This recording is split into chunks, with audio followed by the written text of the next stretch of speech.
सब वो अब किसी अंतराल में थी जहां अतीत और वर्तमान एक साथ थे। उसने आरव को देखा। वो मंदिर की सीढ़ियों पर बैठा था, थका पर मुस्कुराता हुआ। तुम आ गई, उसने कहा। इतिहास अधूरा था, आरव। मीरा बोली, अब इसे पूर्ण करना होगा। आरव ने कहा, पूर्णता त्याग से आती है, मीरा। मैं यहां रहूंगा क्योंकि किसी को समय के द्वार की रक्षा करनी है। मीरा के आंसू बह निकले। वो धीरे से बोली, तो मैं वह बनूंगी जो तुम्हारी कहानी सुनाएगी। और प्रकाश फैल गया। मीरा अचानक घाट पर जागी। सुबह हो चुकी थी। गंगा शांत थी। पास में वो चक्र पड़ा था, अब बिल्कुल निष्क्रिय। लेकिन उसके पास एक पत्थर पर नई लिपि उकेरी थी। समय स्थिर है, आत्मा जीवित है।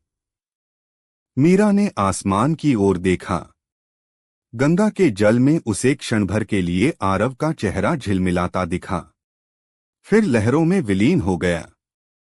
दिल्ली लौटने के बाद मीरा ने कालगर्भ पर अपना शोध प्रकाशित किया, लेकिन किसी ने उसे गंभीरता से नहीं लिया। लोगों ने कहा, यह तो दंतकथा है। फिर भी रात को जब वह अपने कार्यालय में अकेली बैठी थी, तब अचानक हवा चली और मेज पर रखे कागज उड़ने लगे। उसके बीच में से एक छोटा सा पत्थर गिरा, जिस पर लिखा था, तीसरा द्वार नर्मदा के तट पर। मीरा मुस्कुराई, तो यात्रा अभी बाकी है। कहते हैं कुछ महीनों बाद मीरा रावत भी गायब हो गईं। उसके कमरे में बस वही चक्र मिला और पास में एक नोट, समय की तीसरी सांस खुलने वाली है।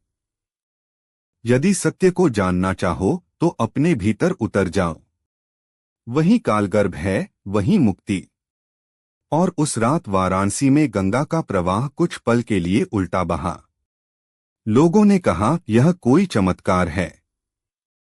पर जो जानते थे, उन्होंने चुपचाप सिर झुका लिया, क्योंकि वे समझ चुके थे कि कालगर्भ अब पूर्ण नहीं हुआ, बस सो गया है।